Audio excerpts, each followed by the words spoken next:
weekly episode of Dragon Ball Super, Universe 7 is throwing down with Universe 9 in the Zen Exhibition match, a preliminary battle session before we arrive at the Grand Tournament of Power. And in this week's episode, it's the seemingly indestructible Majin Buu versus Basil the Kicker, a member of the Trio de Dangers, and he's known as the Bullet Shoot himself. And he certainly lives up to that with his unique fighting style. So unique, in fact, that the fighters from Universe 9 don't even use ki. That means we are going to have to be very careful against these frickin' werewolf men. And ladies and gentlemen, this week's episode is my favorite episode of Dragon Ball Super thus far. It was so refreshing in every single way. Not only was the brand new animation and art style just absolutely perfect for this battle, but the fact that it's not just Goku or Vegeta fighting. It's Majin Buu fighting against a Wolfman. And you know what? It's freaking awesome. It feels like a classic episode of Dragon Ball Z. It feels fast, it feels spastic, it's impactful, there's ridiculous explosions.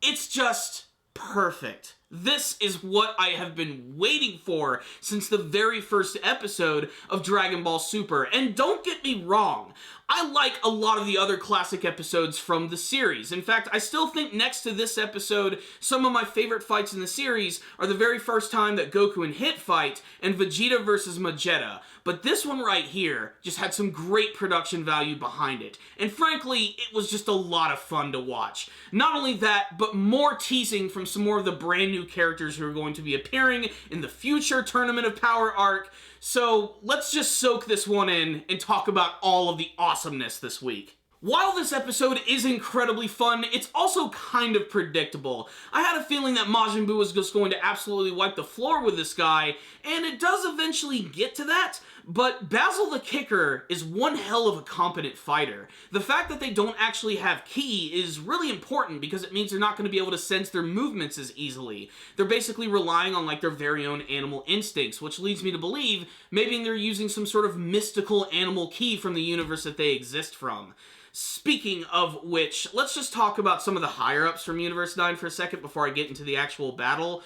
Ro. This guy is the creepiest looking Supreme Kai that I've ever seen, and he almost seems to be running the show, whereas Beerus and Champa are definitely sort of in charge of their various universes. The first half of the battle is just perfect. I love it. It just establishes that Majin Buu is not going to go down that easily because Basil just sort of kicks him all over the place and hitting him with a lot of big signature attacks that have really cool names like the Shining Blaster or Wolfgang Pressure. It's also worth noting that during these action sequences, they're moving with a fluidity that I've never seen in Dragon Ball Super thus far. It's not perfect, and I've seen better animated fights, but so far, I love what they're doing with this. I love the change in style, and I want to see more of it in the future. And if this is just what they're going to do with a Majin Buu fight, can't wait to see what they're going to do for, like, Goku and the big boys. So going back to the battle for a second, for the first half of the battle, Majin Buu is essentially just a really big punching bag for Basil, but it's a great display of his abilities and how incredibly fast he is.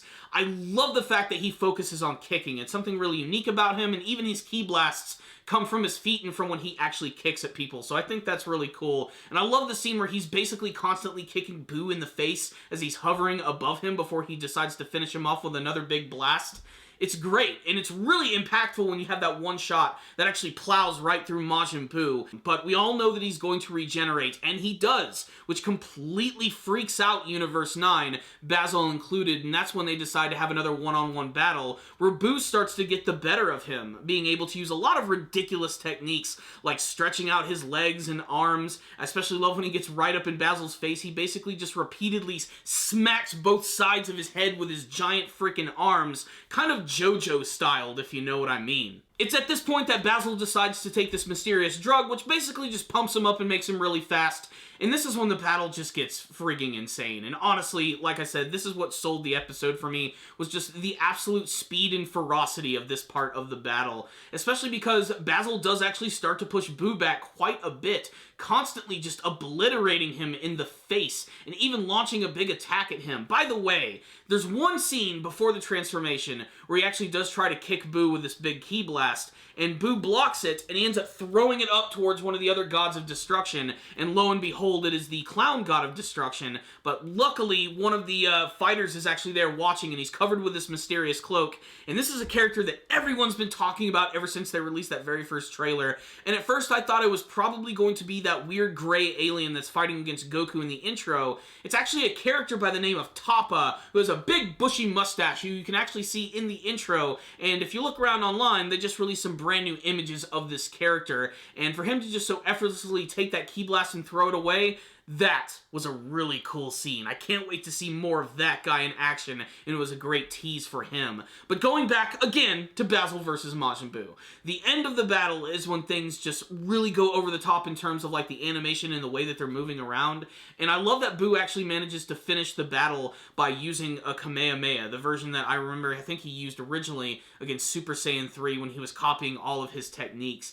And it basically just obliterates Basil to the point where he can't even move anymore. In fact, they even bring up, like, some of the rules of this tournament, because when Basil actually goes out of the ring initially, he actually is not defeated. They're not going by the Budokai Tenkaichi rules. It's basically as long as Zeno is satisfied and the battle ends with at least someone being incapacitated, that's the only way it's going to go down. So clearly these battles are going to be a lot more intense. But, of course, Majin Buu is the winner of victory for Universe 7.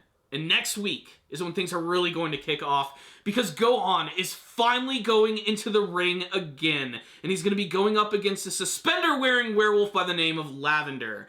I don't know how this battle is going to go, but I have an inkling feeling that Gohan might actually lose this battle. I'll discuss this in a little bit. So, what's the rundown on this week's episode of Dragon Ball Super? Man, this episode kicked ass! I love this one. I really hope I'm not overselling it, but I just loved every friggin' frame of this episode. I love the brand new art style, first and foremost. It took a little getting used to in last week's episode, but honestly, I think it really works a lot better here than some of the weird, super oily, shiny colors that they used in the first half of Dragon Ball Super. It just adds so much more to the series. That and just, I think the animation style is really cool. And if, like I said, they put this much effort into a freaking Majin Buu fight, I can't wait to see some of the other guys. It also shows that all these fighters are going to have unique fighting styles and things that we've never seen before, and the concept that there are universes that don't use the power of ki and other ways to fight is definitely going to spice things up a little bit. Goku even mentions there are people that are outside their norm, which might actually have a pretty big advantage against their very own personal fighting style. This is a concept that I'm really glad that they're introducing into Dragon Ball Super. Not everyone has to be a freaking planet buster. You might just have a really unique ability that's incredibly convenient and unique. We're just gonna have to see that play out. Honestly though, this episode did deliver on the action. The battle between Majin Buu and Basil was just pitch perfect in my opinion. The perfect amount of punches, kicks, and ki blasts that will satisfy any Dragon Ball fan's needs.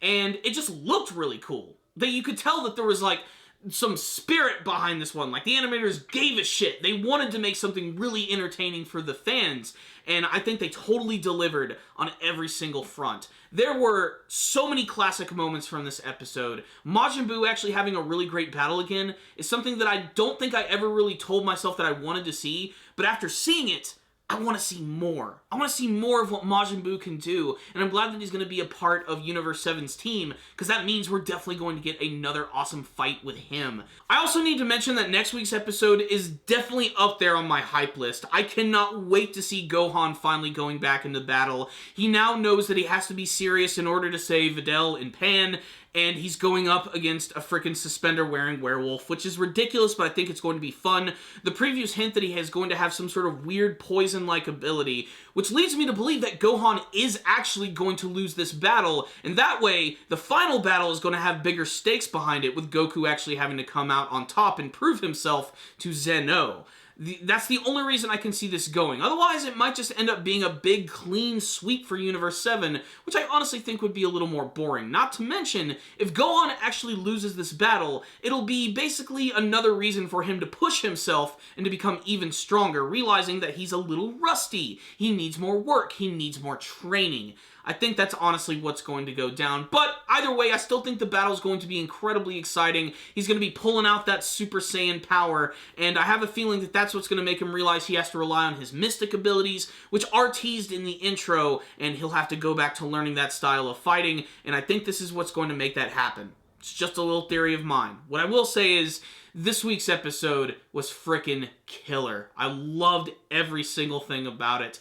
It's my favorite episode from the series, and I'm sure it's going to be topped because this arc is already my favorite arc from the series. I'm loving it so far. So 5 out of 5 from me. My highest recommendation. Check it out, Dragon Ball Super fans. If any of you did watch this week's episode, make sure to tell me what you thought about it in the comment section below. Did you like it? Did you not like it? What did you think of the battle between Majin Buu and Basil? Did you have a favorite moment or a favorite scene? What's going to happen in the battle between Gohan and Lavender? How do you think this whole Zen exhibition match is going to end? And what do you want to see from the rest of the Tournament of Power arc in Dragon Ball Super? Please tell me in the comment section below. Thank you guys for watching this review. Make sure to subscribe to the channel for all things Dragon Ball related, anime and manga reviews. You guys can also leave me a comment or two. I'd love to chat with you. And of course, if you like this video, give it a thumbs up and share it with all your friends. I'd really appreciate it. So I'll see you guys next time. And as always, stay dandy, baby.